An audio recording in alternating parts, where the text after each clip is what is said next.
So we'll start with something simple only. So let's say we have a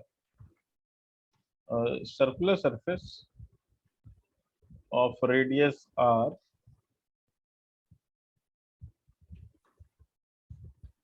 and electric field is normal to the surface everywhere.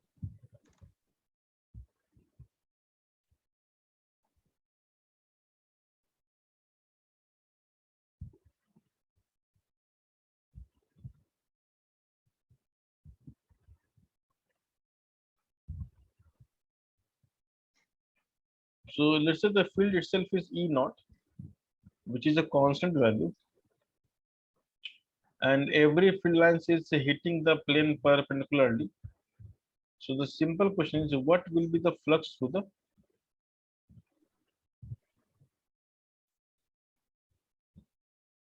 this disk? Sir, E naught pi r square.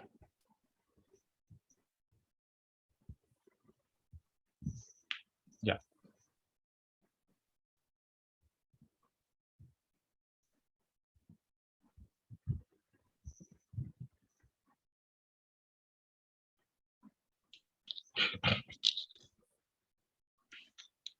Now, if I just make a small change, if I make the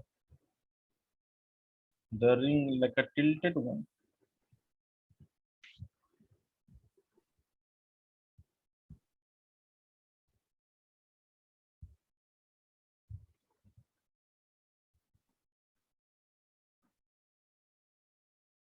how to make it?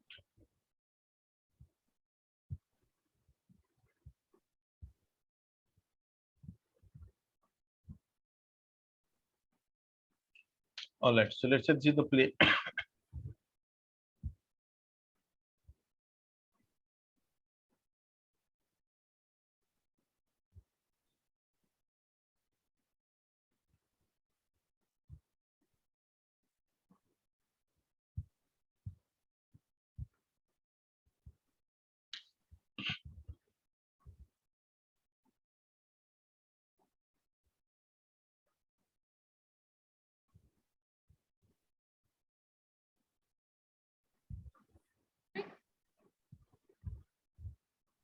Oh, my bad. Just so the direction of area have to be like this, Yes, sir. and the field lines are still like vertical, you can say, and the field lines are uniform and vertical. So if I draw the field lines here, then the angle between the field lines and the area vector is theta. So now it's pretty easy. What will the flux? Sir, E dot E. Sorry, E dot A. Yeah, E. Dot product of A, sir. So That means A cos theta. excellent. All right. So these are pretty simple questions.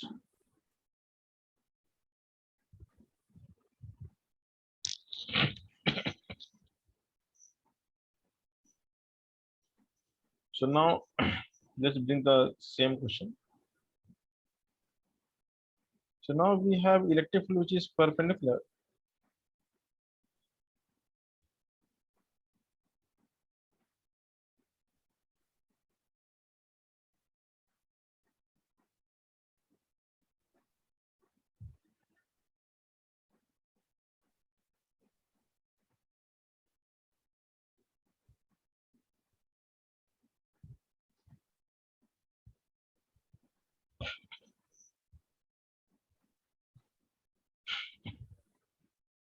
But the electric field is not uniform in a way, like it is following some pattern, like E equals to E naught into R.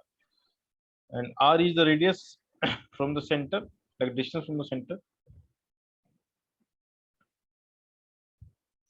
So because it's varying with R. So for one particular R, we have one electric field, but as R will change, the field will change. So how to find the flux here? So we have to take the elementary flux first, and then we have to integrate, right? Yes, sir.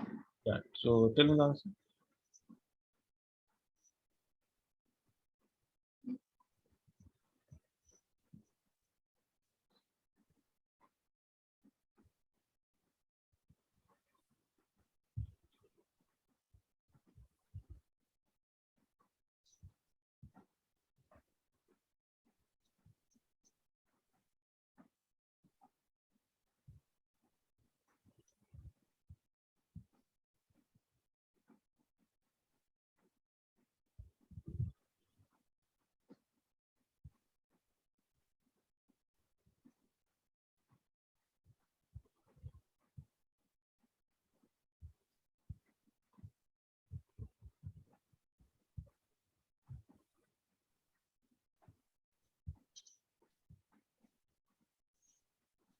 So Yes. 2 pi E naught R cubed by 3. Yes. So it will be definitely E naught R into 2 pi R dr from 0 to R, right? This is what you did? Yes. Let Yes. okay.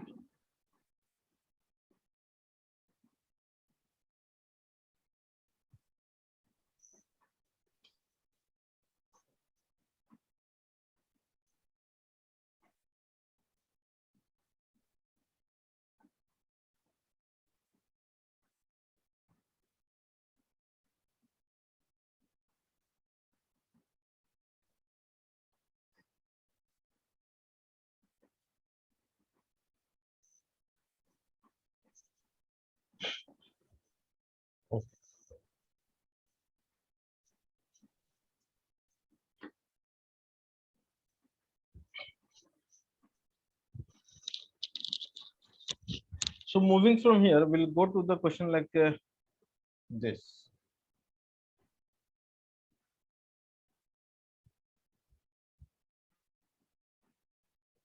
So imagine we have the XY coordinate system.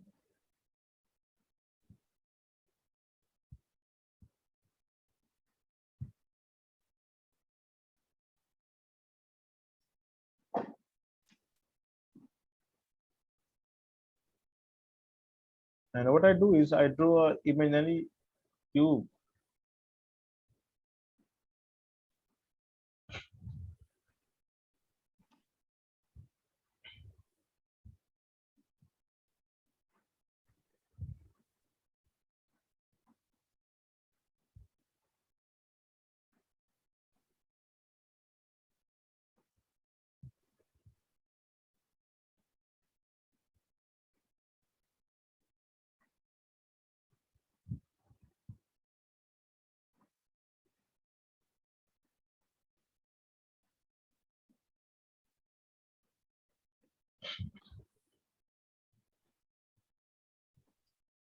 So now let's say the coordinate is,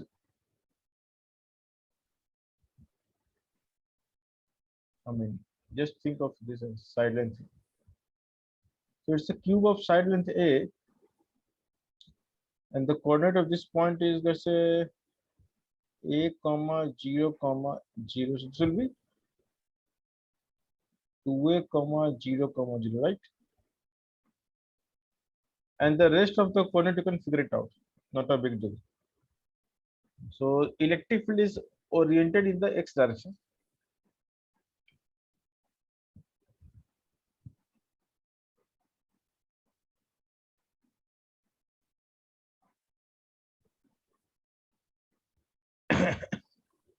And the electric field is the net field due to the charge outside and inside the box. So this net field is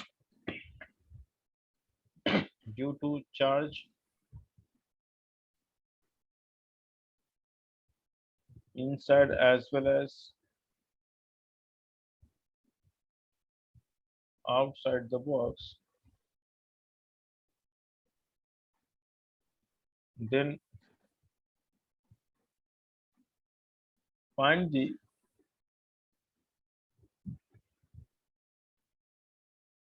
charge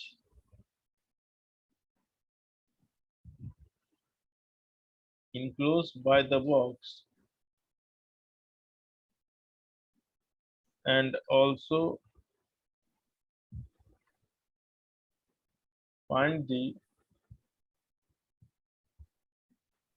charge density as a function of x. So you first do the first part and then we'll discuss about the second part in detail.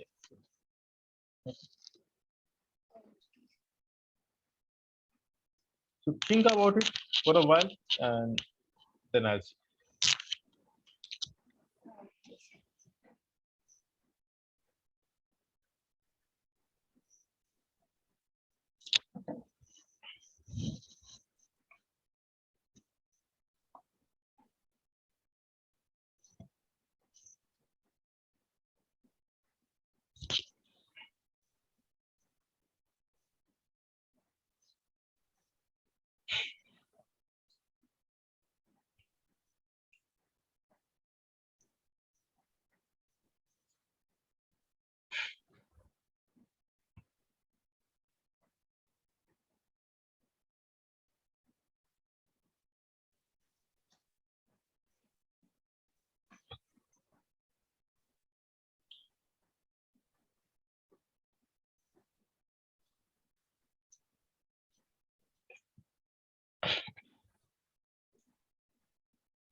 Sir, this net field is like existing in air. You're talking about like in the entire medium or just like inside the box? The first part is only box. Like finding the charge is within the box, but the next part is finding the charge density of the medium itself. This is some random Gaussian surface. So you can say imaginary Gaussian surface.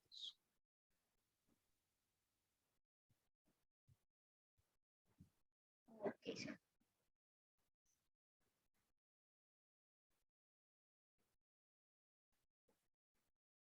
So first part is easy. You have to just find the flux.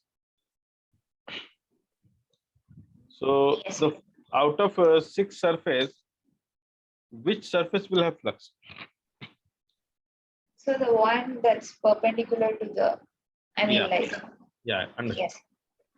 So you can clearly see because it's a closed surface. So the first flux will be negative and second will be positive. Yes, sir. And also the electric field near the first surface is different from the electric field near the next surface. Yes, sir.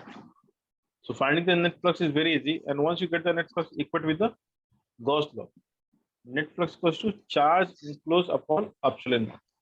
Understood? Yes, sir. So that will give you. The charge enclosed within the Gaussian surface. Yes.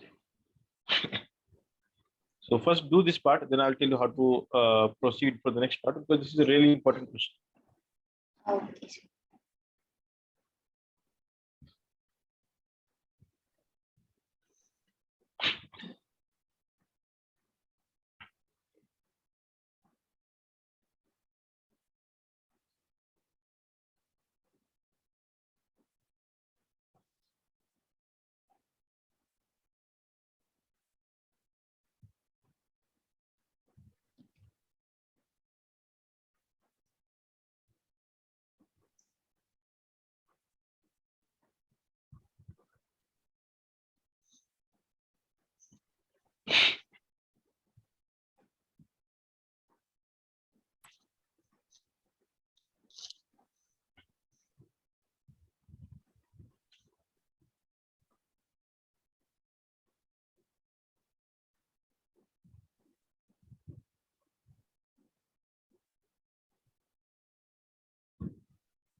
You got the first part?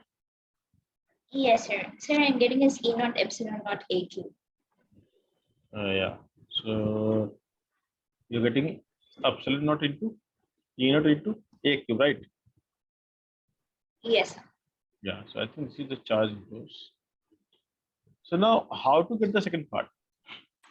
So first of all, we can see that electric field is varying along the x-axis.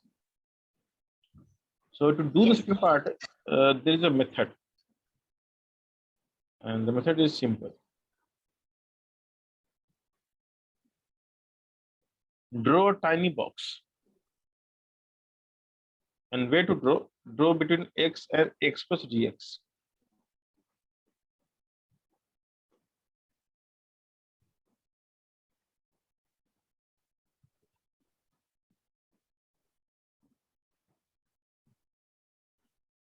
So now because this is a box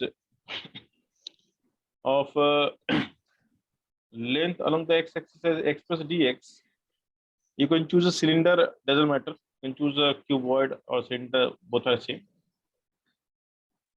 And now electric field at the at a location x. So we can think the electric field as E, and at a location x plus dx, we can see the field is E plus D. So that is how we assume the values for a distinct location. Okay. Yes. So now the flux will be how much?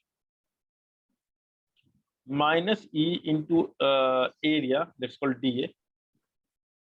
Let's say dA is the area of cross section from this side. So if you look from this side, this area I'm saying as dA. Okay. Yes. Or okay, let me make it easier for you.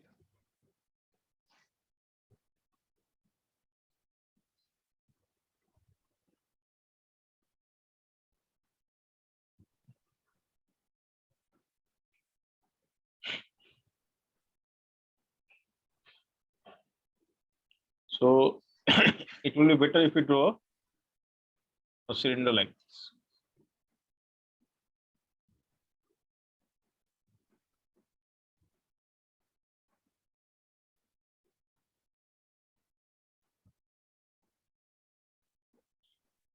And the cylinder we are assuming is between x and x plus dx, and let's say electric field at this point is E, and this point is E plus D, and this is the volume in this cylinder, and the area of cross section, let's call it D.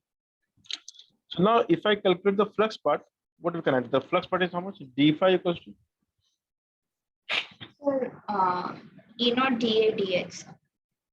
minus E first in terms of E, minus E dA plus E plus DE into dA. Yes, sir. Is this clear? Yes, sir. So you can see clearly that what will be left is DE into dA. And we know flux equals to how much? Charge enclosed, which we can, because see, if rho is a variable, so this is a so small value, we can say the rho is almost rho for the x to x plus dx. We can add as density into volume, and volume is how much? dA dx Yes, sir. upon epsilon naught. That's the Gauss law, Yes, sir. and dx cancels out. Oh, sorry, dA cancels out, isn't it? So what you get is rho equals to or rho upon epsilon naught equals to d by dx. Okay. Yes, sir. So we have electric field given as E naught x. So dE by dx will be how much? Just E naught. And therefore this is equivalent of rho upon epsilon naught is E naught. And therefore the density in fact coming out to be constant value, right? Yes, sir. So if density is constant, then we can easily say the charge enclosed will be how much? Density into volume. Yes, sir. See the same answer. Yes, sir.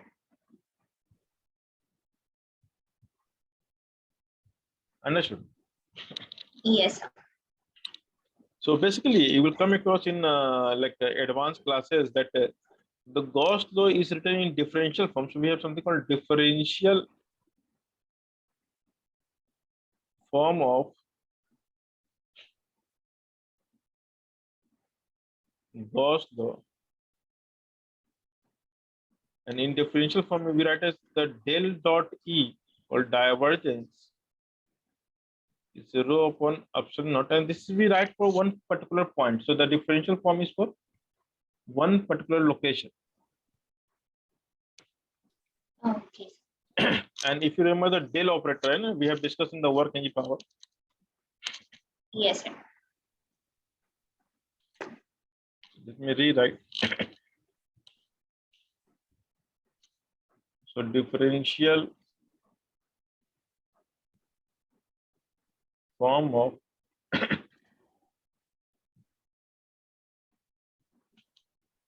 Gauss law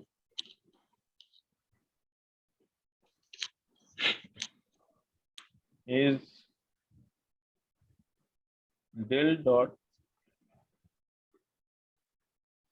E equals to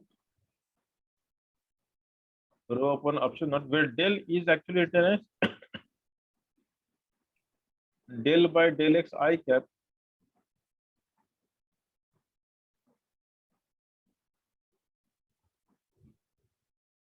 and in our case the E vector is simply E naught x I cap. So if I differentiate, if I take the del dot E, the I cap will go with I cap and other coefficient will be 0. So what we'll get is del by del of E naught x, and this turns out to be just E naught, right? Yes, sir. So this is the direct consequence of Gauss law in differential form, which you can write as E naught equals to, and luckily we're getting this value. So this is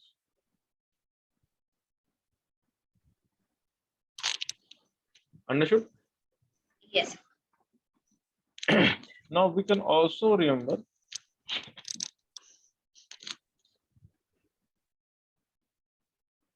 so now if I change the formula, let's say if I give you E equals to E naught into x square, then you understand that x will come into picture, right? Yes, sir. So the del dot E turns out to be 2 E naught x, and we can directly write this so that we can get the rho as a function of x, and it is now variable. Okay. Yes. So now you know that there are two ways in which Gauss law can be written. One is the differential form, other is the integral form. And differential form refers to the local form, like you write it for one particular point. So you imagine a tiny volume as a closed surface, which is like a point. So if you want to apply the Gauss law for a tiny volume or tiniest volume, I would say, then the differential form can give you direct answer. Okay. Now we use this formula for one-dimensional question. If it is having multi-dimension, then the rho will depend on a variety of factors.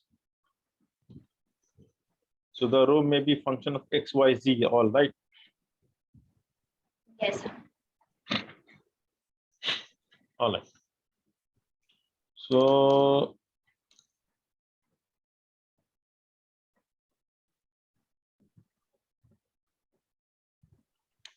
let's say if I tell you that okay, electric field varies as E naught into R ER, which means the field is radially outward. Okay. This is called the radial field. Radial. So generally the radial fields are very much famous. We have seen this. And the most famous example of the radial field, if you remember, was the solid sphere,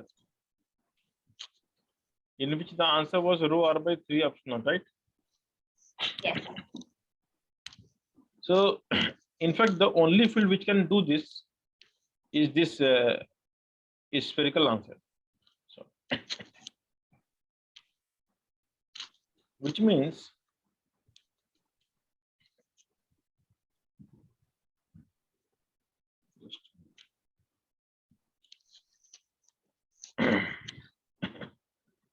if you think of a spherical region which is up to infinity, let's say it is not ending anywhere, so it is going up to infinity, then the field will always remain radial, isn't it? Yes, sir. And the electric field in this case will be how much? Rho r by 3 epsilon naught. So if I compare this directly with E naught r, why I'm comparing? Because I know that the only possibility for proportional relation is this field, right?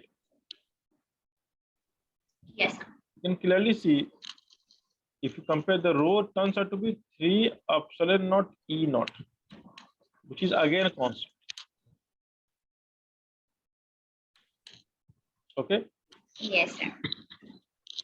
So let me give you another example, or another way of solving this. Just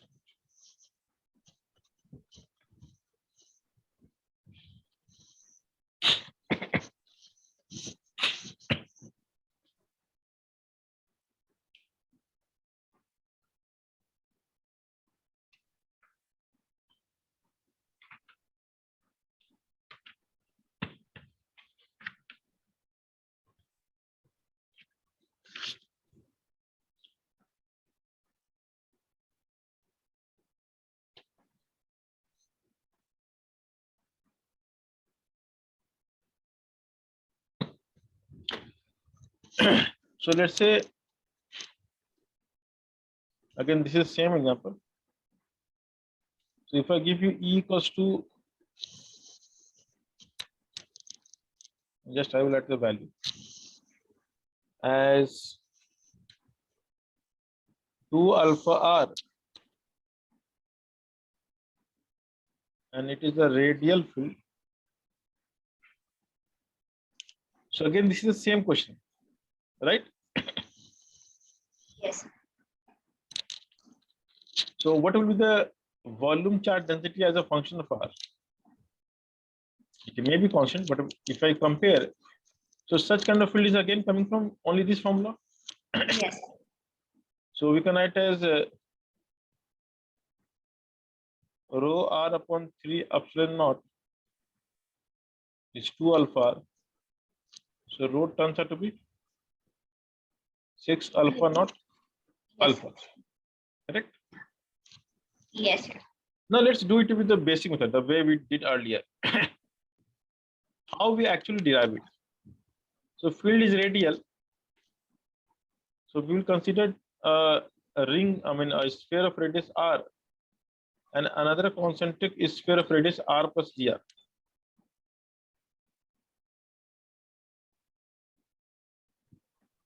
So let's say this is r, and the gap is dr. So r and r plus dr.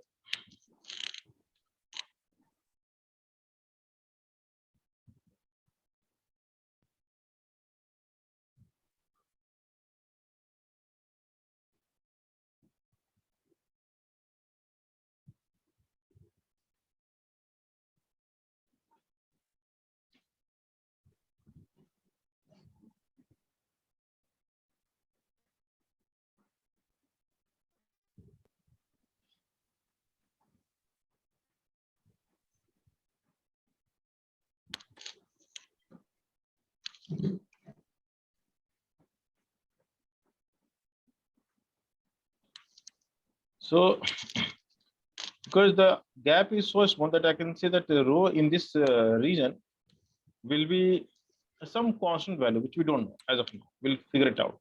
Okay. But electric field at this point will be like this, radially entering the inner surface and exiting the surface. So Yes. the way to derive is if I call this as E, this we can have to call as E plus D. And not only that, the area of the inner surface, if you call it A, this area is now bigger, A plus D. So can you tell me what is the net flux?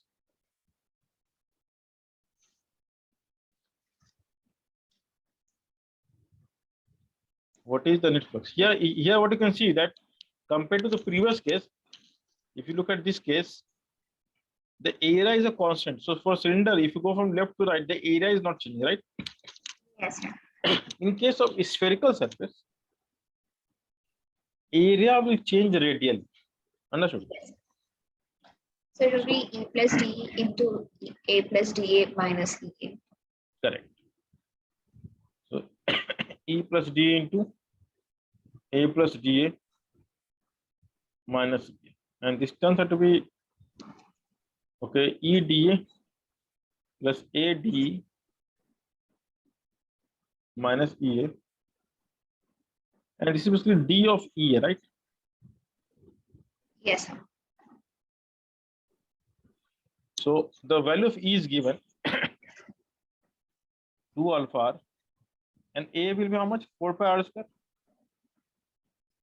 Yes, sir. So this becomes a D of 8 pi alpha r cube.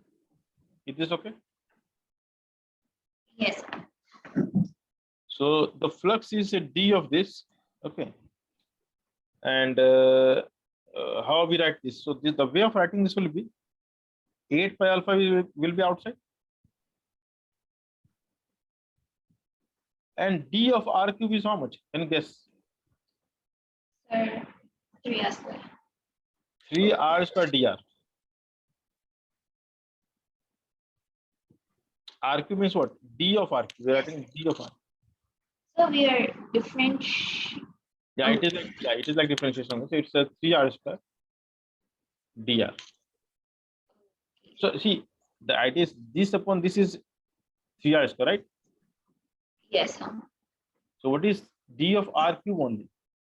Oh, yes, sir. So it's 3R square here. Yeah, so dr will come, right? Yes, sir. Yeah. Okay. So this is a crucial part.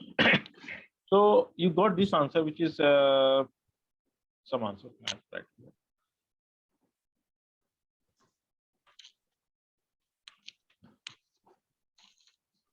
So this is like a 24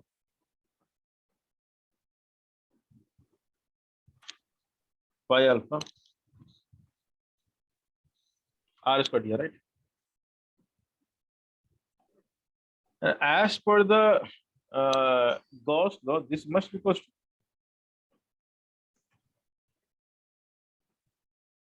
So charge it will- enclosed by epsilon naught, right? Yes, sir.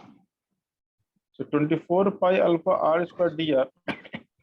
Charge enclosed connected as density into volume of the shell, which is 4 pi r squared dr Yes, sir. upon epsilon naught. Yes, sir. Everything gets cancelled out. What is left now?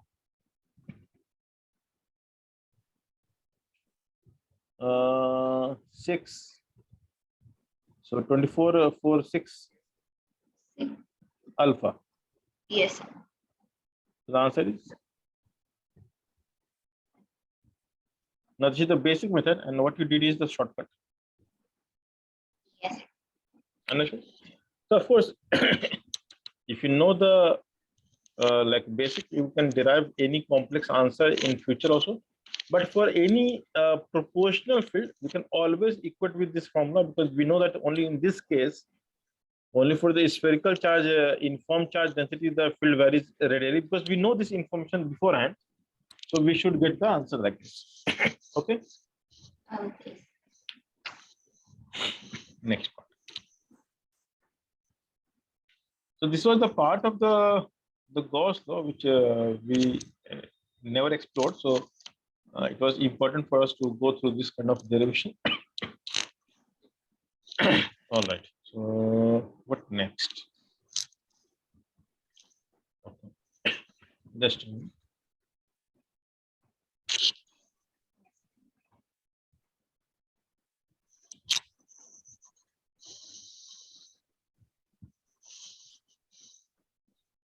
Let me see.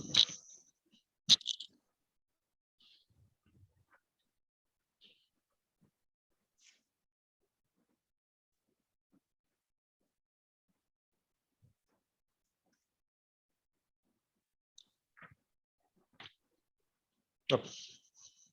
So now we can do some basic miscellaneous problems. So let's say we have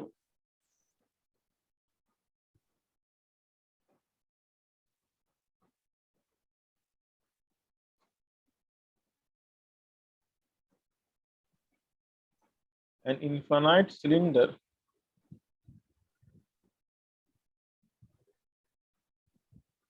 with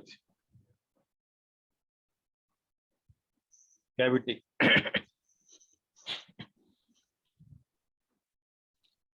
An infinite cylinder with cavity.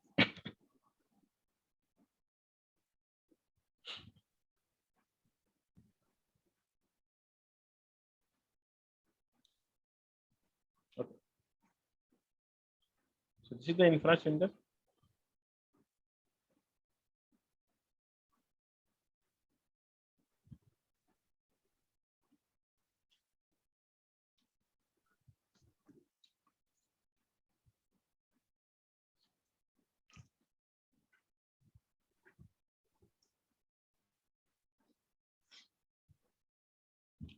And from the infinite cylinder, what we do is we remove a spherical cavity.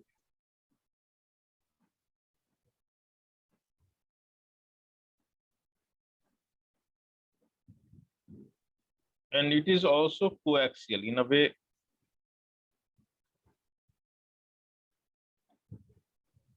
The axis of cylinder is also the line of symmetricity of this sphere. The radius of the sphere is r. Okay. And the radius of the cylinder is 2r.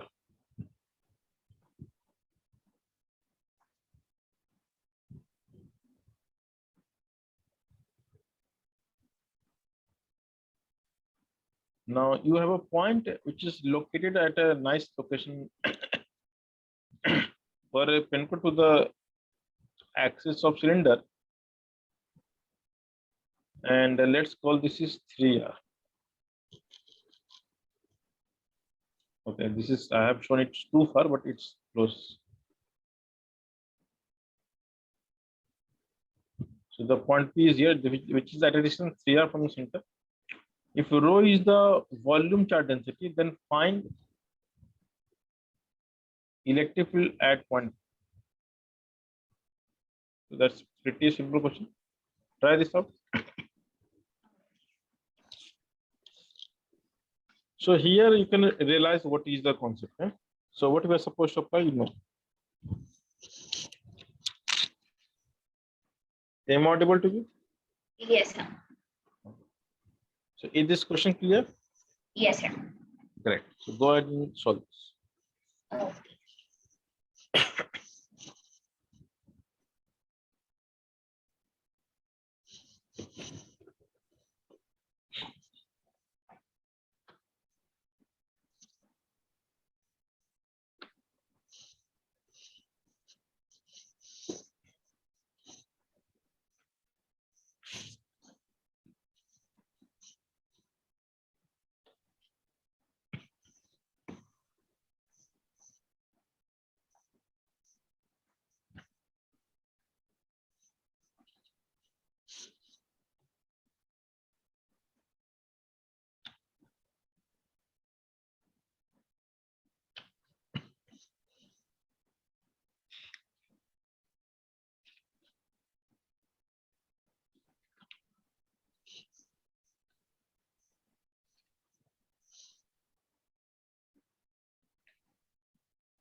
Sir, Yes. I'm getting 10 rho r by 27 epsilon naught. Okay, I think so. That should be the answer.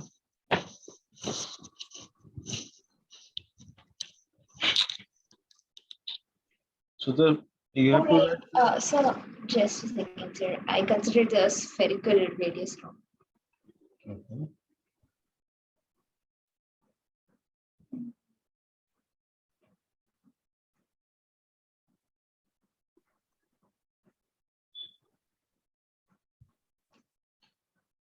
So I'm getting 17 rho r by 27 epsilon naught.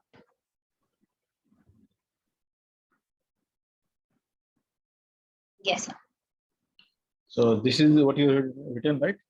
Yes, sir. The negative charge concept. Yeah.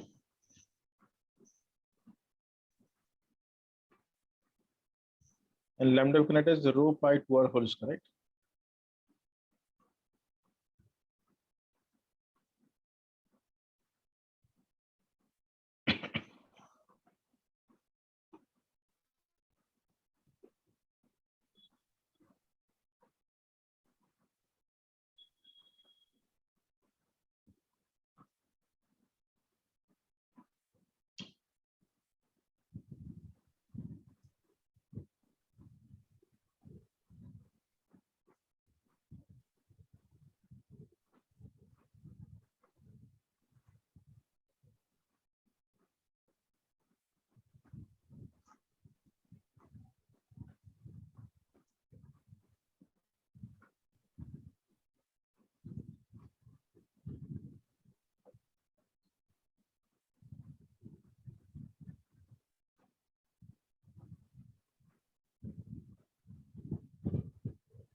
Is this your answer? Yes. Excellent.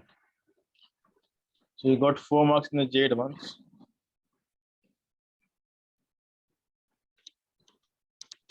So this is pretty simple question they ask. But why these questions are difficult? Because there are chances of calculation mistake. So yeah, you can do these questions.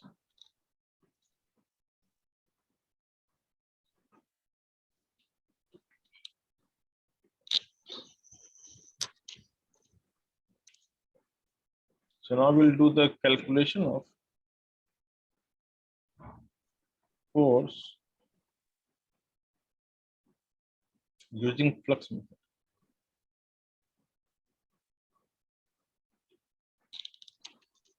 So we'll start with something simple, and I'll show you in two aspects of solving the same question. So imagine we have a disk of uniform surface charge density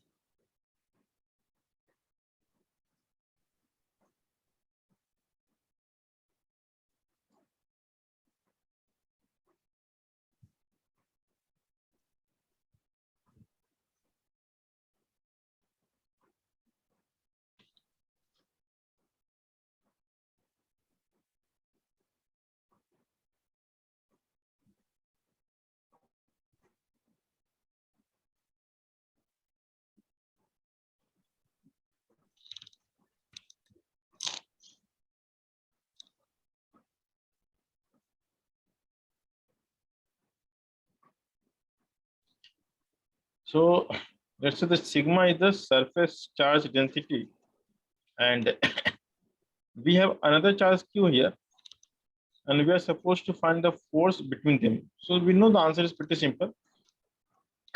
It is easier to find the force on a point charge because we know the electric field of the disk at point P, right? Yes. So the force will be equal to q into electric field due to disk. That's simple. At point P, right? Yes, sir. And the answer is pretty simple. We know the answer is sigma by 2 epsilon naught into 1 minus. So this is done. Okay. But the big question is, can we do the reverse process? Can we find the answer in a reverse manner, not the manner, because here we were lucky to find the field of the disk. But what if it is not a disk? So it is necessary to think the reverse process. So reverse process. So I'm trying to find the force on a big object by taking the field of the small object.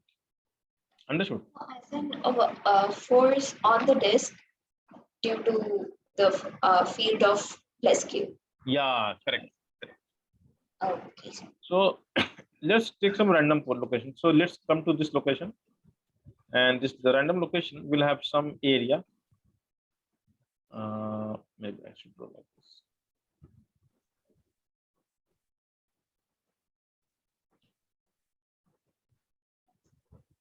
And if this is the random location with a random area, we know the electric field will be like this, radial, correct? So this is the field of charge Q at a distance r, some random location. And we know the net force is going to be horizontal only because the vertical component will cancel out, isn't it? Yes, sir. So if I call this angle as alpha, this is also alpha, right? Yes, sir. So if I just want to write the x component of force, dfx, then it is okay, the dq of the disk into E cos alpha, correct? The charge on this disk, and we can write charge as sigma d. Okay, so this turns out to be sigma dA, and the electric field to point charge is what? K cube r square.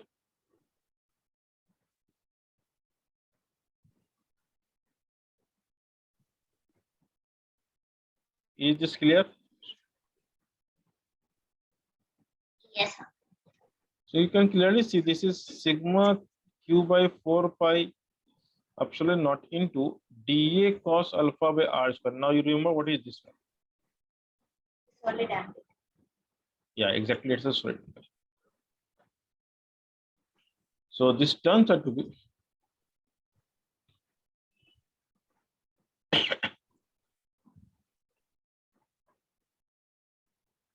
into d omega, and therefore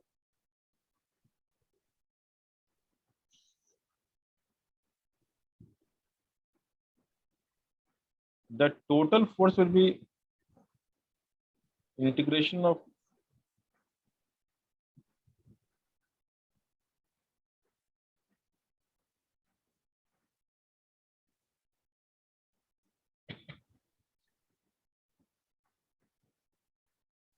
so we can write this as sigma, and this we are pretty much aware of this. What is this, right? Yes, sir. So sigma into sigma by 4 pi, and the total solid angle is how much? 2 pi 1 minus cos theta, right? Yes, sir. And you can clearly see it's the same answer. Yes, sir. Right? This is the same answer. No? Yes, sir. So we have derived the answer other way around also. So one thing is clear, it's not very difficult. Yes, sir.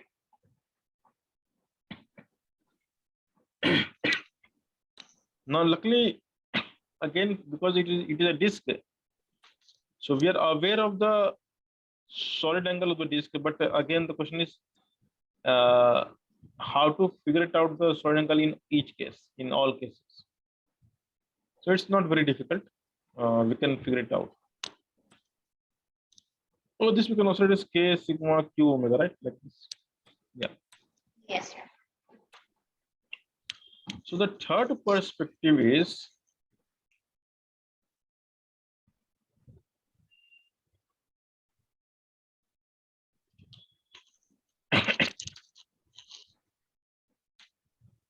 The force we got is how much? X.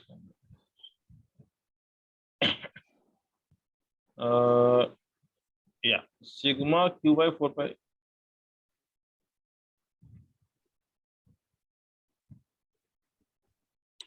Sigma q by 4 pi epsilon into d omega, right?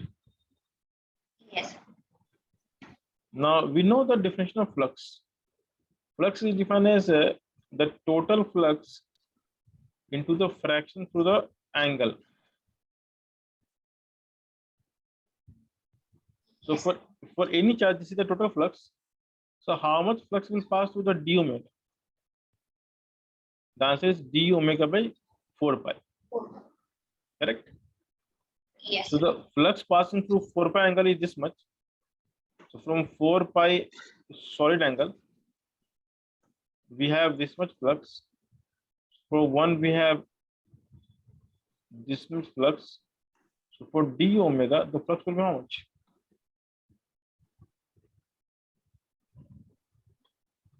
So basically, this entire term we can write as d phi.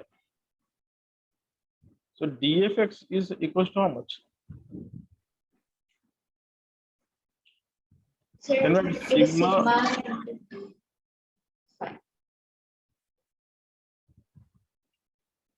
and therefore the net force is basically sigma into flux. That is the third way to understand. So once you know the flux through the given surface, the force is sigma of the surface into flux through the surface, right? Yes. So based on this concept, we will try to solve few questions.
So let's say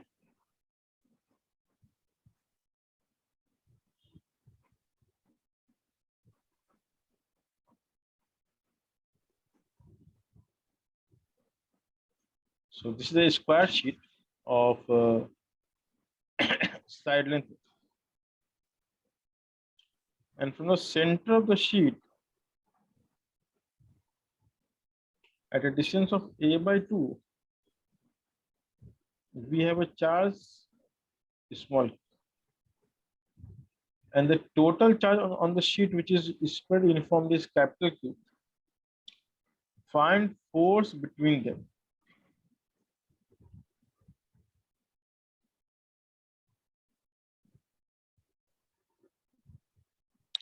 So what will be the force between the sheet and the charge?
this charge is strategically placed there. So if you look carefully, it is the center of a cube. Yes, sir. That was the only trick. Okay. So basically, this is the center of the cube. And totally for a cube, there are like 6 surfaces, and we are doing it for one. Okay. Exactly. So we are doing for the one. Exactly. So it's q by 6 epsilon naught will be like the field through one. I mean, like Yeah, the flux. the flux. Exactly.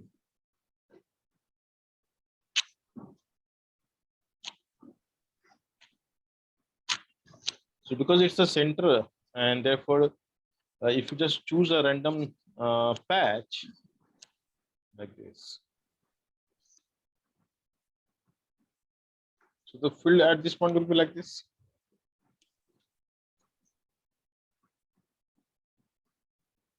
Yes.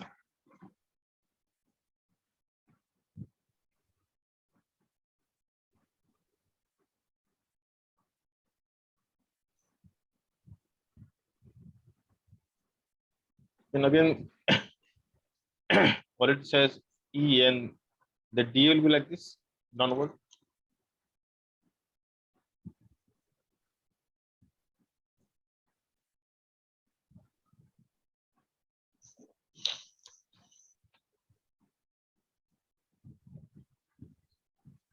So the EDA cos theta is flux only, no? Yes. So we can write force equals to sigma D, sigma Q into the electric field due to the point charge. Okay. And here sigma is Q by A square, like charge over the area.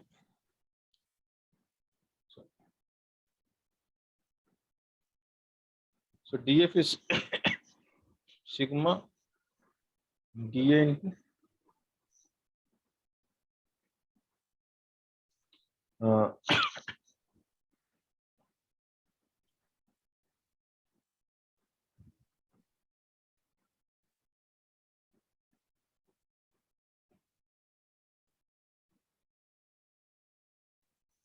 so you can say DF, let's say y axis. If I call this as y axis, so we just need y component, right? Yes, sir.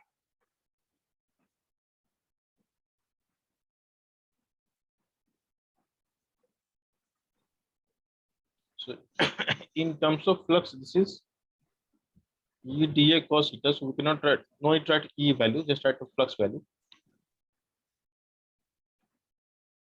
Into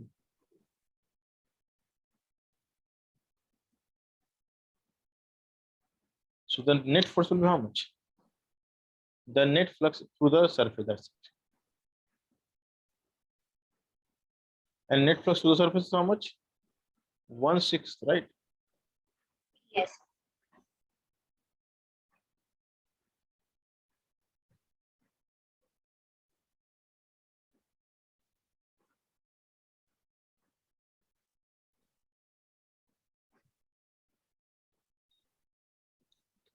So sometimes questions can be like this also.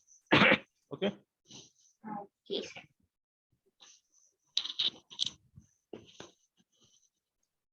So what next? We are done with the flux calculation and all the application of flux. All right.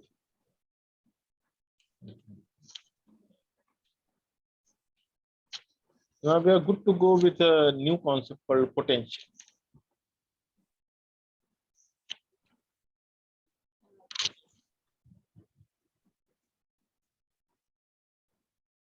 So we will first study the potential energy and then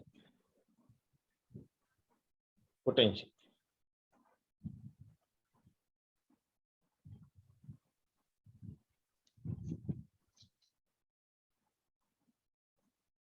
So to understand the difference between the two, it's very simple. So imagine you go to a grocery shop or maybe to a vegetable shop, in which you buy 5 kg of vegetables and you, let's say, pay somewhere around 500 rupees to the shopkeeper. So the total price paid to the shopkeeper is 500, and that we have paid for the 5 kg of vegetables. Then whatever you pay is called the energy, potential energy. But if I ask you what is the average payment per kg, the answer is just 100. And when you say something per value, per unit value, it behaves as potential. So we'll see the context of potential energy and potential in that way only. So when we do some work done in creating a system, we call it potential energy of the system. And here, when I say the system, it means it is a system of charged particles or charged bodies or combination of both. So if you go back to the very fundamental definition of potential energy, irrespective of the chapter that we study, the potential energy is defined as it is the energy possessed by any system by virtue of its configuration, right? Yes, sir.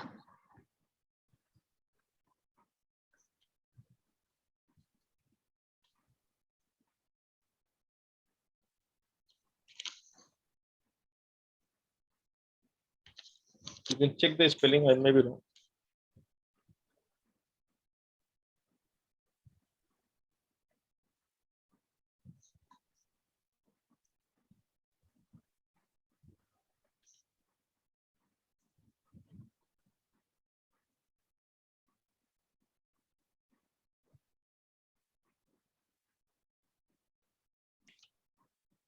So energy possessed by any system by virtue of its configuration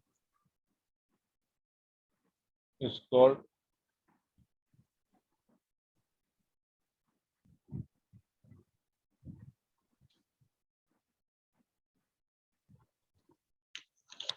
now in this context.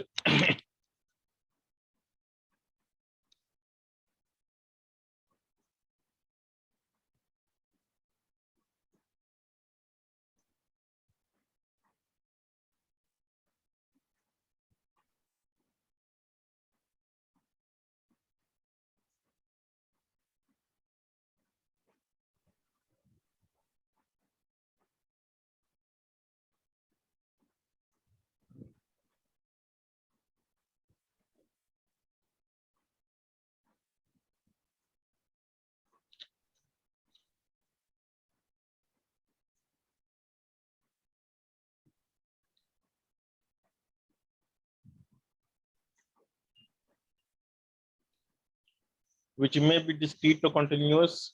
Okay. So in this chapter, we talk about the configuration of charge particles, how you arrange. So we will start with the point charge, and from there we go with continuous body as a collection of point charge. Okay. So first of all, what we are going to define is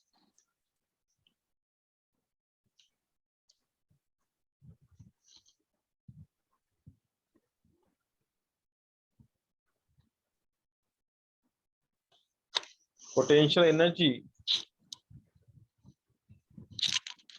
of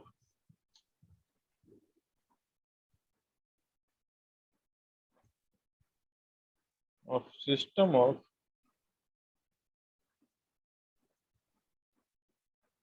two charge particles. So now, first of all, we need to understand what is the meaning of configuration. So configuration means you arrange in space in certain way. So you keep two charge at some separation. So that's called configuration. It's called the the relative geometrical arrangement. So when I say one particular separation of two charge particles, so one particular separation of two charge particles. So as you change the separation, the configuration is set to be changed. Okay. Yes, sir. So imagine this is the universe, and this is, let's say, beyond universe, infinity. So where universe ends, some hypothetical location. And we have two charged particles, Q and Q,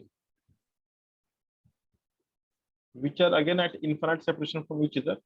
So which means right now they are not interacting. So there is no force between them. So what we do is we bring the first charge. We bring the first charge and just locate in some part of the universe at some random location. Let's call it Q. So the first charge is now located at some point of this universe, and there is no other charge in this universe. This is the first charge in this universe. So now if I ask you how much work is done in bringing the first charge, so what will be your answer? Sir, no work needs to be done since there is no actual force to be opposed against. Yeah, exactly. So now the work is only defined against some force, but here we do not have any force. So there is no question of work done.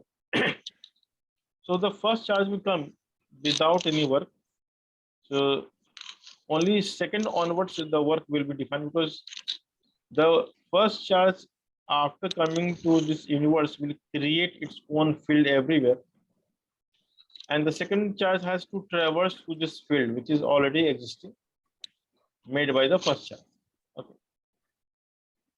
So definitely to bring the second charge, any point in the universe apart from the first charge.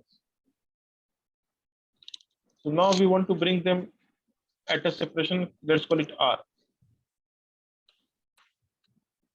So it is as good as the first charge is kept there and you're bringing the second charge from infinity, and the work required in bringing it slowly, if I do not waste the energy or if I do not impart anything kinetic energy, so all of the work in bringing the second charge will be stored in the system in form of potential energy of the system. So how to calculate the work done? So because the electric field is conservative field due to the charge, so work done will be independent of the path taken. So we'll choose the path which is easy to integrate, like which is mathematically feasible. And to do that,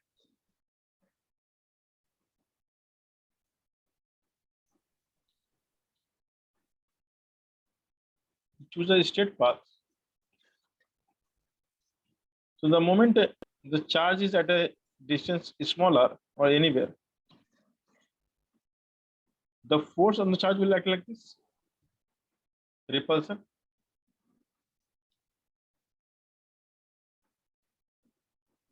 Yes, sir. And let's say if you want to bring it closer, if you want to bring it towards the charge capital Q, the applied force will be like this. Yes, sir. And to bring it slowly, slowly means without giving any acceleration, the applied and the external must be, the repulsion and the external must be equal in value. Yes, sir.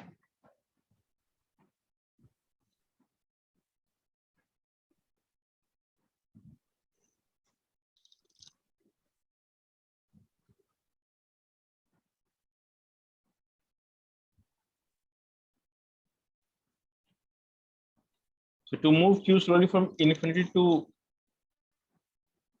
at a point within the field of capital Q. So if you try to move like this, then what will be the work done by the external force? So the elementary work done by external force will be how much? So the force is left and displacement is also left. So we can say it is F external dot dr, right? Yes, sir. And numerically, okay, so what is the angle between the F external and dr? 0 degree, correct? Yes, sir. Now numerically, what is the value of F external? So value is same as F repulsion, Yes, sir. and because you are coming closer to the charge, R will decrease, so dr will be negative. So to make it positive value, we have to put minus dr. Because we are going radially, we are coming radially inward. So when you move radially inward, then at a later instant, R will decrease.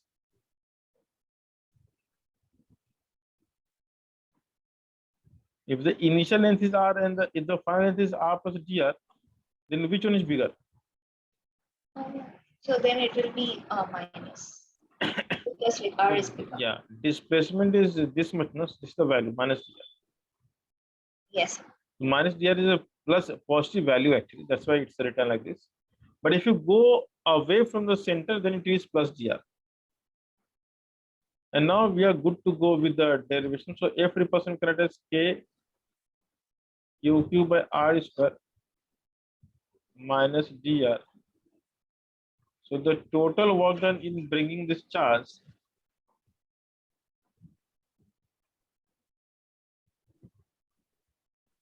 and we are bringing from infinity to the distance R, right? Yes, sir. So what will be the answer?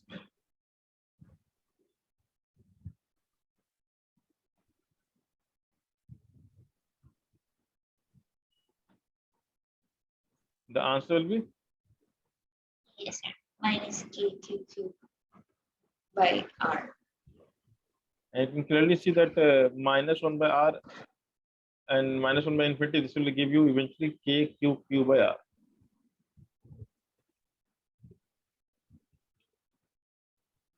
Now, from the definition of potential energy difference, we know that change in potential energy is defined in two ways. One is the positive work done by external force with asterisk condition applied. And what is the condition applied? The change in kinetic energy of system is 0. So you do not change the kinetic energy. So every energy given will be only potential, will convert into potential, right? Yes. Or the second definition was it is equal to negative of work done by system or the force acting within the system. So that if you consider the force acting between the system, then the work will be negative. You can take minus work done. So either you can derive the formula from here or you can derive formula from here. It really doesn't matter. If you derive from the here, you would have written minus F repulsion dot dr. And from here. And here what you wrote? F external dot dr. Both are same thing. But if you choose the second one, let's say first we have done already. If you choose second one, the angle between the repulsion and the dr is 180 degrees. Yes, sir.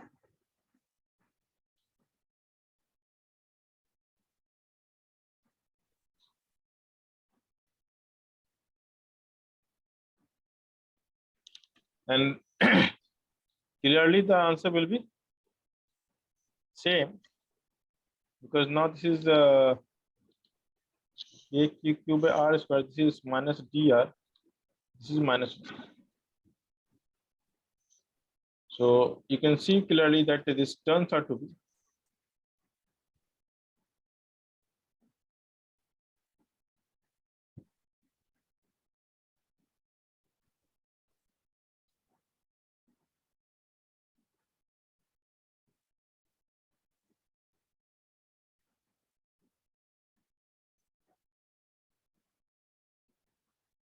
simple, same answer.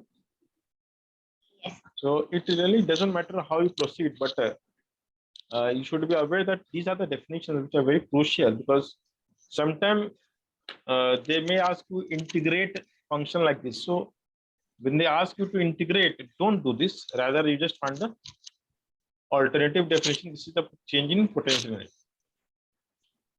So in the JE, if someone is asking you, can you find this value? That's better. The better is to find this value, right? Yes. So this is the potential energy definition, I mean difference, but we were looking for the potential energy formula for two charge particle at a separation R. So we can say the delta U we can write as U final minus U initial, and the final is the potential energy when they are at R separation, and the initial is when they are at infinite separation. And by assumption, we take this as 0. We don't assume any potential for infinite separation. And therefore, the UR turns out to be KQ U by R. This is the formula that we should be aware of. Now, because potential is a scalar quantity, potential energy is a scalar quantity, so we have to take care of the sign of the charge. So in the above formula,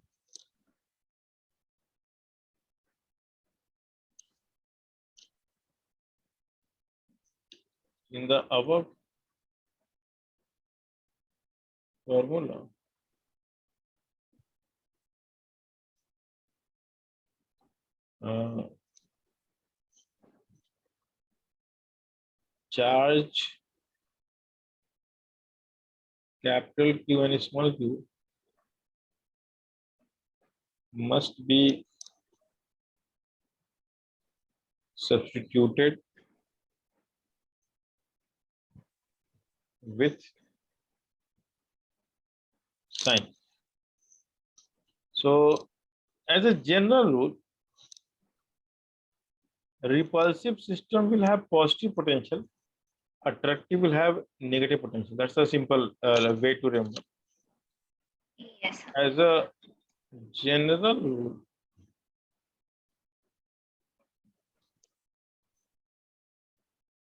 repulsive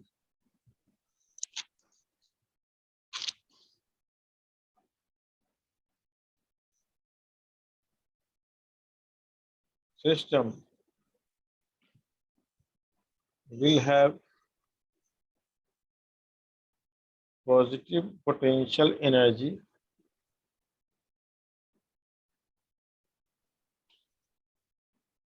attractive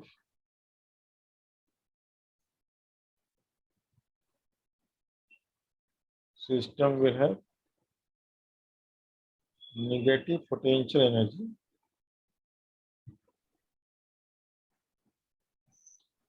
So I hope you might have the video lecture of the potential energy from work and power.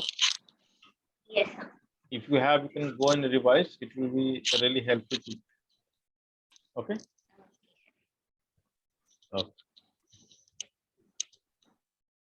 All right. So next is, so do you save the videos and PDF? Yes. Yeah. So please keep it safe even after the course will be over, because one fine day I will collect from you. So I'll come to Oman and we'll take a pen drive and take it from you. Yes. Okay. Or you can put in a Google Drive and I can share from you. Both ways are okay. So at the end of this course, you might have something around 300 and plus videos, right? Yeah. Yes, sir. So how many videos you have so far? Do you have any count? No. Sir, I don't have a total count, so I have saved it in folders. Yeah. Okay. Good. All right. So potential energy of two charge particles is pretty simple. And if you remember that in case of gravitation, because the masses are always attractive, the answer is by default negative. So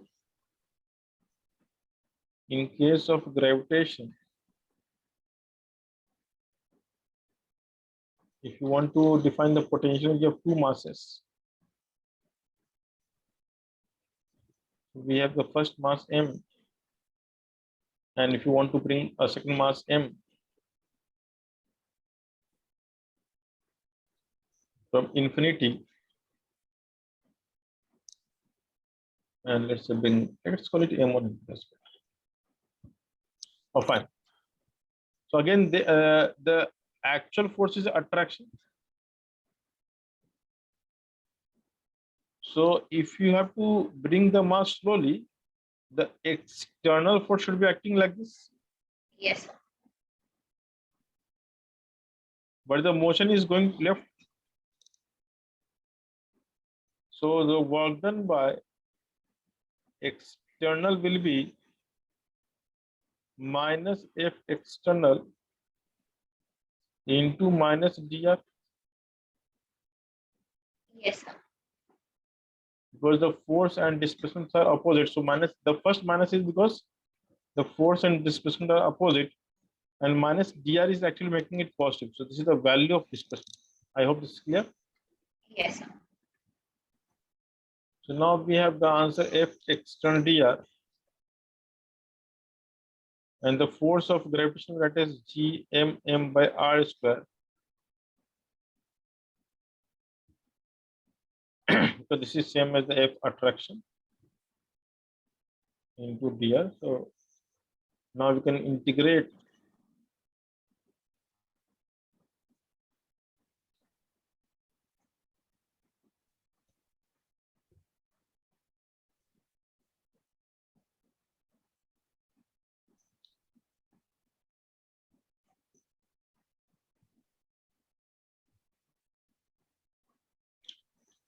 And we know the answer for the 1 by r square is minus 1 by r. This will eventually give you the answer minus. And so the work done by external is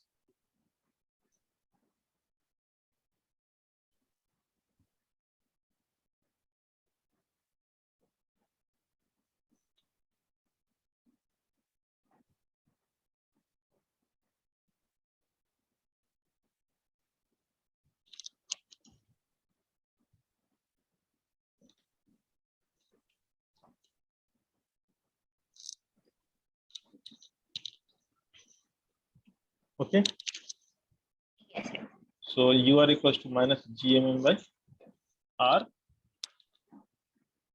and this is the potential energy of two masses. So why I'm putting the derivation at one place, because the chapter of gravitation and electricity are similar. So whenever it is possible to bring things closer or together, we must do it. So this is the potential energy formula of two masses, and now we'll go from two to the a large collection of mass. So the next concept is called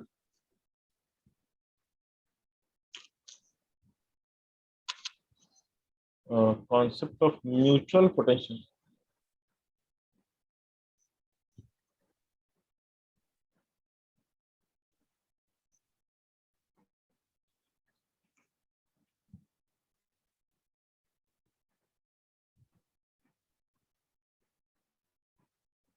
Now, what you should remember that when I say the potential energy, potential means interaction. It means something is interacting with each other, and that is why I define the potential. So potential energy actually means some sort of interaction energy. And whenever things are interacting with each other, we call it potential energy. Okay. Okay. So if I want to create a system, let's say I want to create a system of not two charges, but let's say three charge, four charge, or five charge. So let's say I have a charge Q1, then the next is Q2, the next is Q3, and so on. So we'll keep it three as of now, but we'll increase from three to four, and so on. Or let's say take four charge. So right now they are not interacting. I am making sure that they are not interacting, and our inverse is on the left. So the left is the inverse. Okay.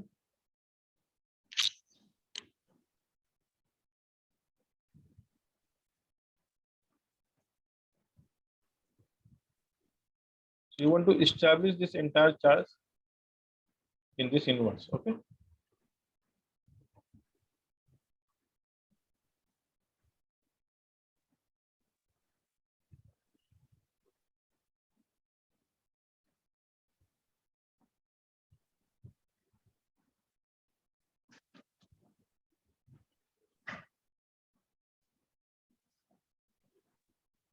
Okay,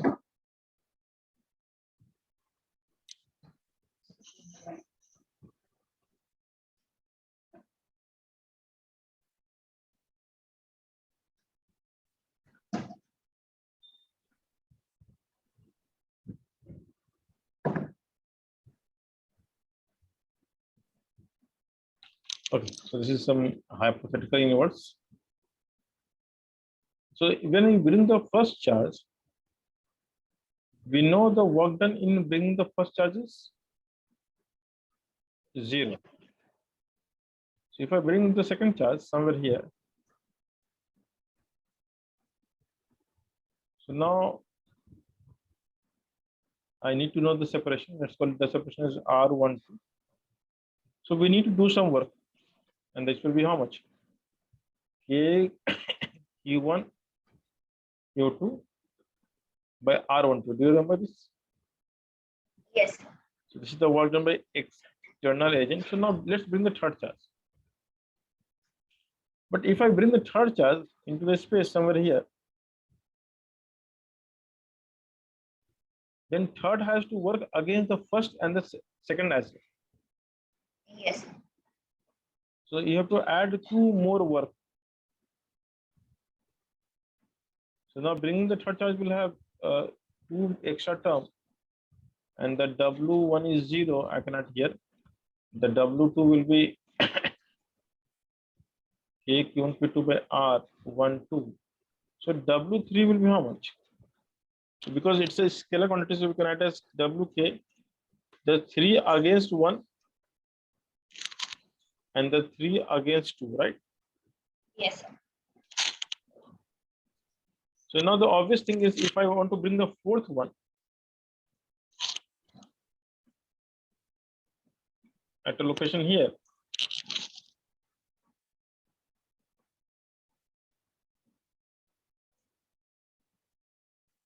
It has to do work against 3 charges.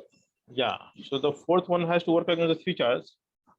The fourth work will have the 4 against 1, 4 against 2, and 4 against 3. So you can understand that if we have a system of n charge, so any next charge will have to work how much?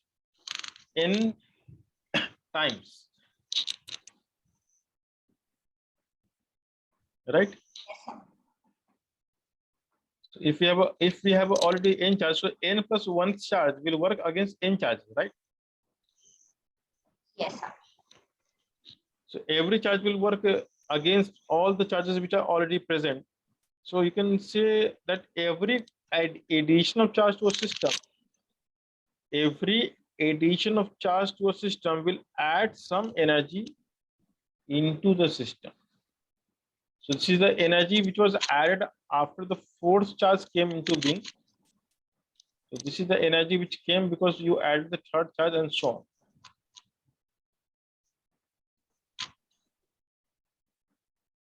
So only the first charge will be 0, but the rest will be.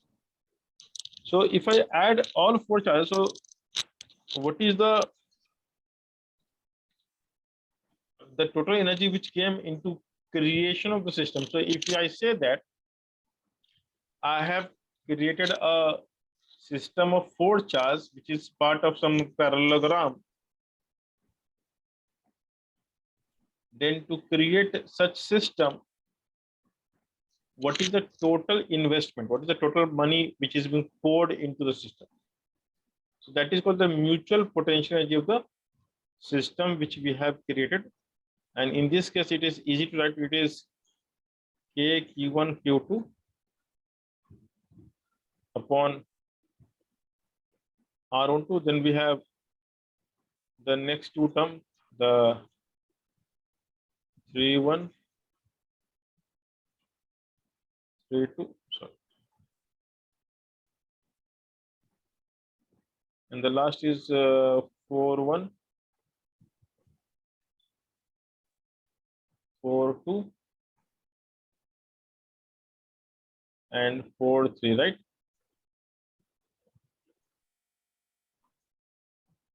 So in total, how many terms we have? 1, 2, 3, 4, 5, 6. And if you look carefully, this is simple a question of handshake. The total number of handshake in a party in which there are 4 people will be how much? So how many handshakes are required to like for every person to meet every person?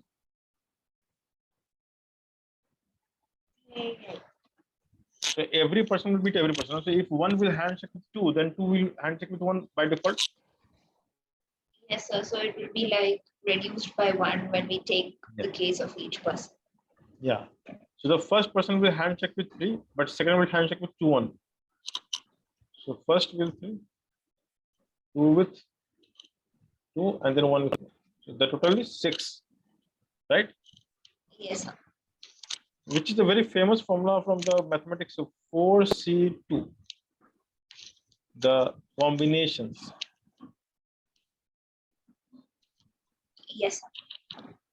So the number of terms will be NC2 if n is the number of charged particles in a system. Okay. Yes, sir. So this is what we have written for the 4 charge, but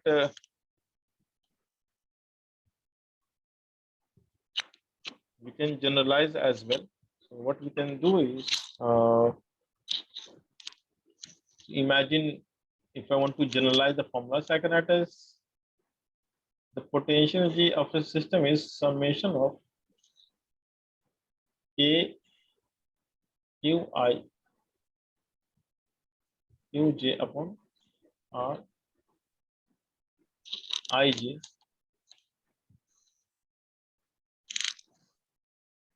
Okay. But here I is not equals to j. So if I choose 1, I will not interact with 1 with 1. But I and j both will go from 1 to n if you have n particles.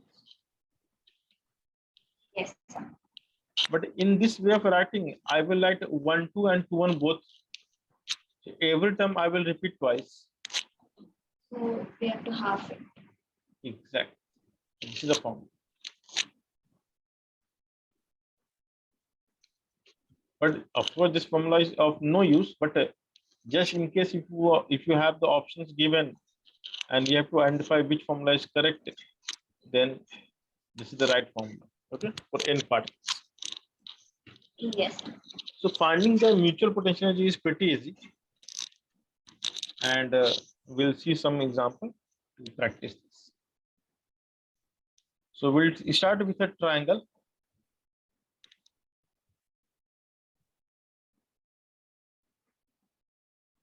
So let's say we have a triangle,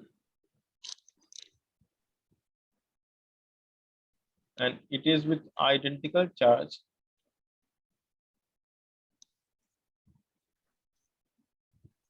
And the side length is A. Okay. So now the question is, what is the mutual potential energy of the system? Or the other way of thinking is, what is the energy required to create such system? So for bringing the first charge, the work done is 0. For bringing the second charge, work has to be done against the force applied by the first charge. So it will be kq square by a square. Not A square, it's A only. Sorry, by a. Yes, sir. Yeah. For potential, it's a. Yeah. And then work has to be done against both the charges for bringing the third charge in. Yeah. So it will be kq square by a plus kq square by a. So in total it is 3k. 3kq square by a. Excellent. So now if you go from the 3 to the 4 square problem, so if we have the same problem with a square shape,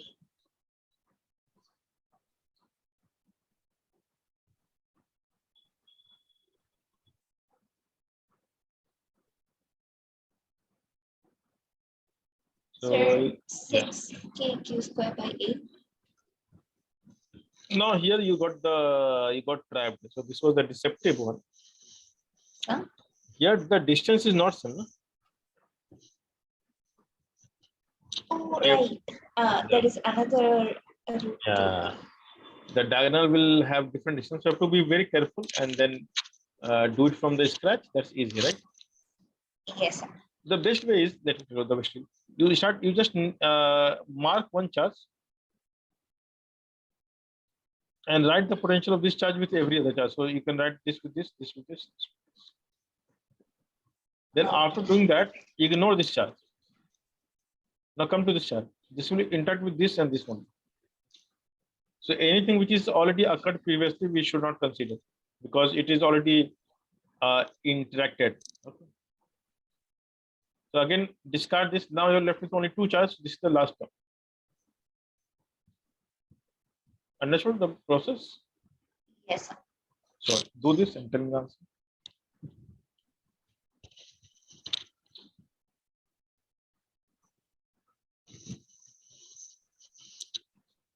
So in your classroom, like how much you have covered the electrostatics? It's completely done.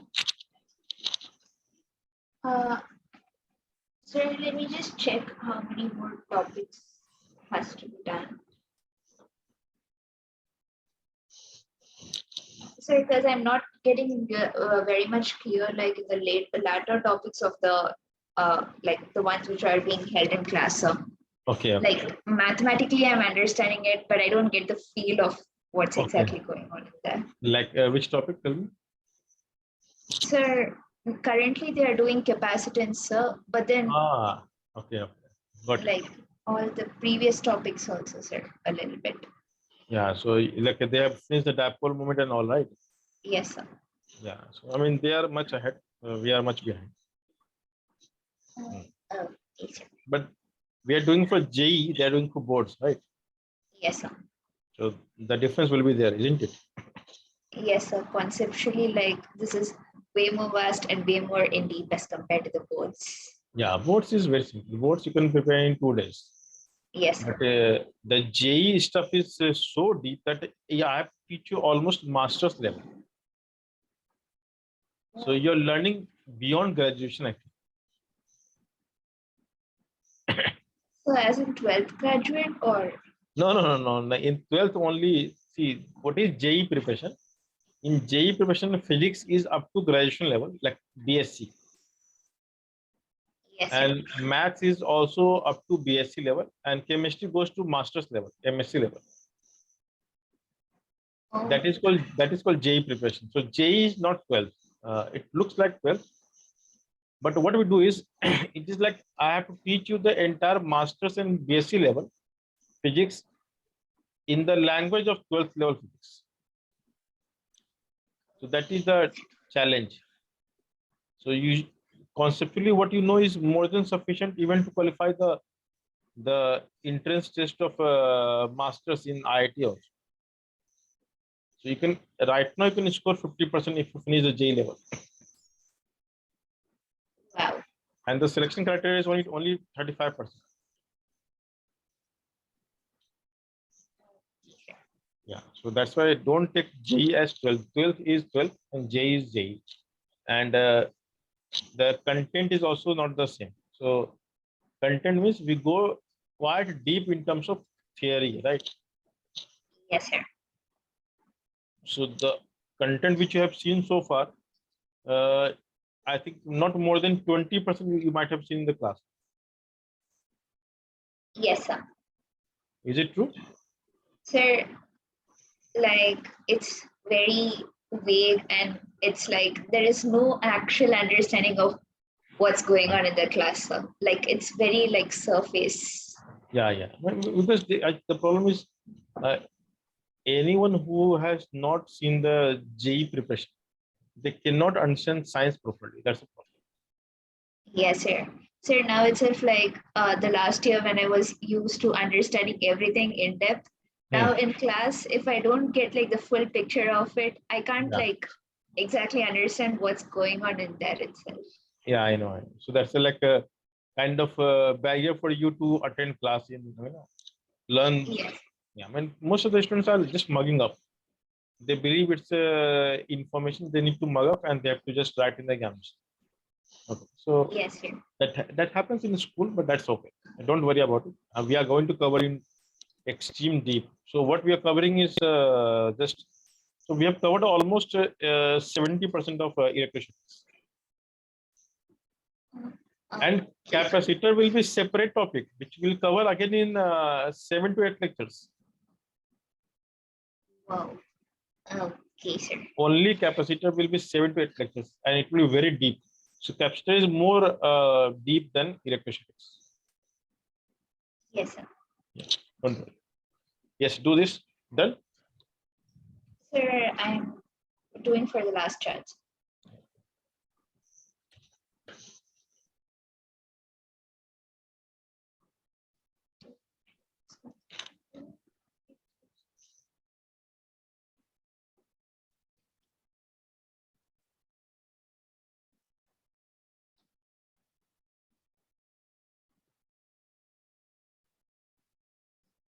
So I'm getting kq square by a into 4 plus root 2.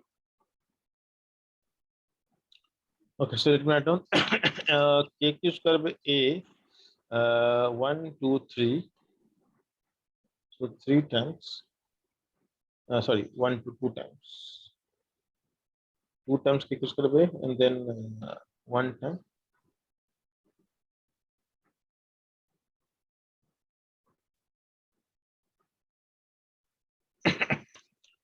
So your answer is 4 plus root 2. Oh,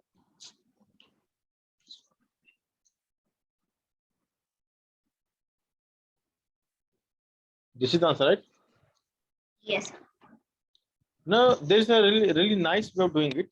Like you do it for only one person because it's symmetrical. So whether I do it for this guy or this guy or this guy or this guy, all will be same. Yes, sir. So if I do for only one guy, for this guy, let's say, so I will write aq square by a 2 times because this will have a, this will have a, right? Yes, For sir. this charge, we have two charges in the vicinity at a distance a. The one charge is at a distance root 2a. If I repeat the same process 4 times, I will get the all answer. But in doing so, I have repeated every term because I have taken the interaction of 1 with 2 and then 2 with 1 again. Yes, sir. So to make it balance, I have to divide by 2. Okay, sir. Are you getting this point? What I'm saying? Yes, sir. So what we do is we don't solve for each, we don't count again. We do it for just one charge and we just multiply with the number of charge and divide by 2 because that is how we can do it for every symmetrical question. So questions in which things are symmetrically placed, this trick will work. It is clear? Yes, sir. Do you realize this? Why we are doing this? Yes, sir. Okay, So great. we are repeating it for like every this. Yeah.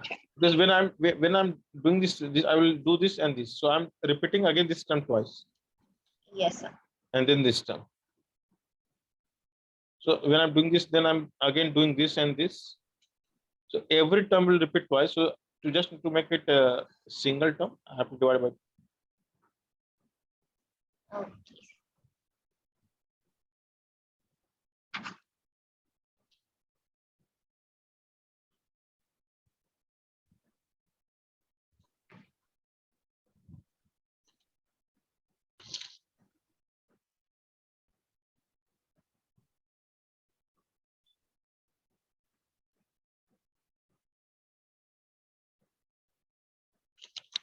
Okay, like this.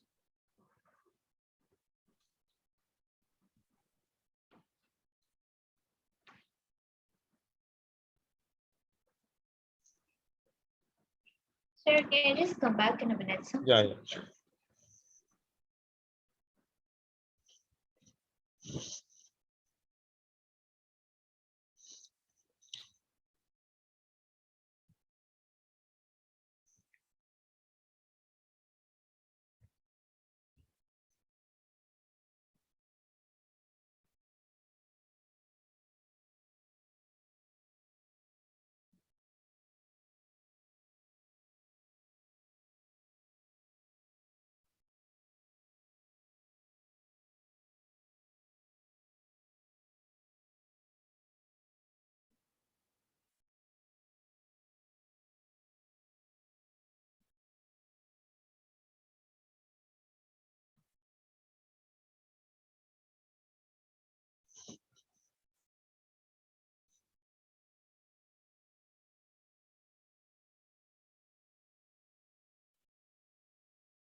sum? Yeah. Yes, sir. So the next question is simple. So we can extend this to even for the 6 charges, like a regular hexagon.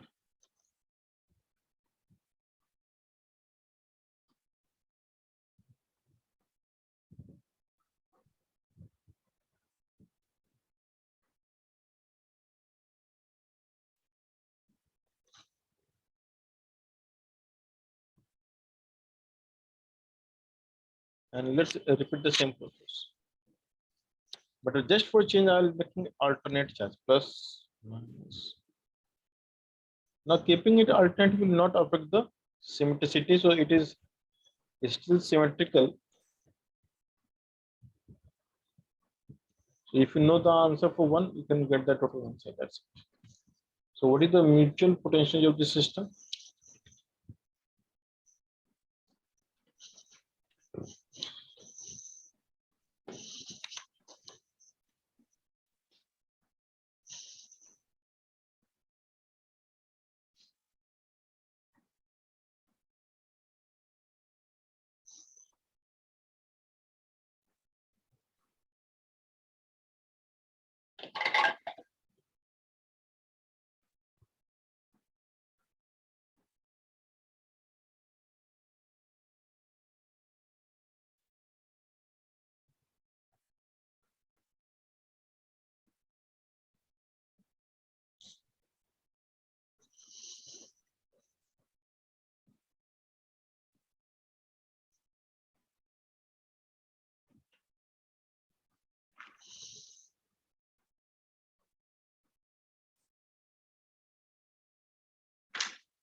So are you speaking something?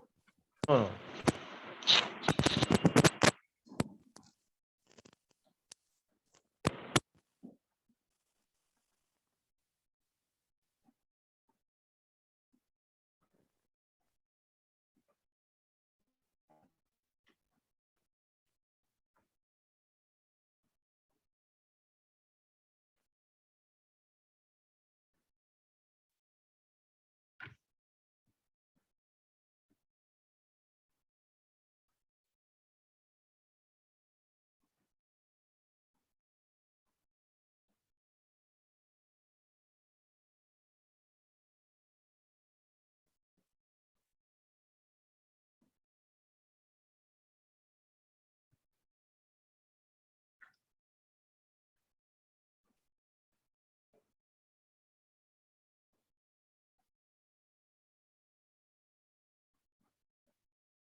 Audible?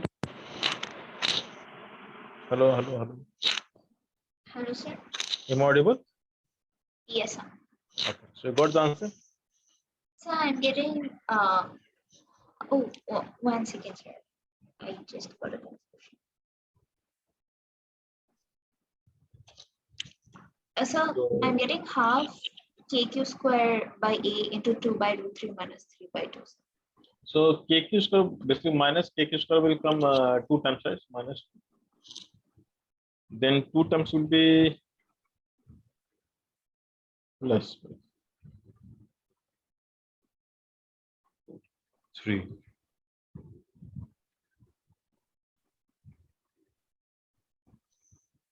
Yes. So that will be minus, right? Yeah, yeah. Is this you're getting the answer? Yes, sir. Excellent. Okay, so this is the answer, and so as a homework you can do the simple question. That's called Q problem. And now you must have realized that why this method is important. Because if you do the step by step, you have to imagine how many terms you have tried. 8C2. Can you imagine? Yes, sir. So this is going to be really huge, but by this method, it's very easy, right? Yes, sir. Okay, let me make it alternative minus. So this is the JE advanced problem again. Okay, sir. So I know this won't be difficult for you to derive. So you just derive this answer, and we'll stop the lecture right now here. And in the next lecture, we'll start the potential and relation of potential with electric field. We'll derive the variety of formula for potential for different cases, and then we'll proceed. So now we are very close to end the first part of electrostatics. The second part is called dipole moment, and third part we call capacitor, which is a separate chapter in JEE. Okay. Okay, sir. So we will not mix capacitor in this chapter because capacitor is a hugely big chapter. Okay, sir. All right. So see you in the next lecture. Okay. Yes, sir. Bye, sir. Thank Bye. you, sir. So, Yeah. sir, did I send you in the message about the computer class, sir? That No. like 5 to 7? Yeah, yeah, Sir, you told me. that Yeah, you got told me. cancelled, sir. Okay, no problem. Sir, so if you're free now, can we extend the lecture, sir, or is this like a new topic that would take more time? And no, I can take, but I have another lecture from around 6 o'clock. So I just want to take a break and then I'll go again. Okay. Oh, okay, sir. Then I have lecture till 12 in the midnight, from 8 to 12 also. Okay, sir. All right.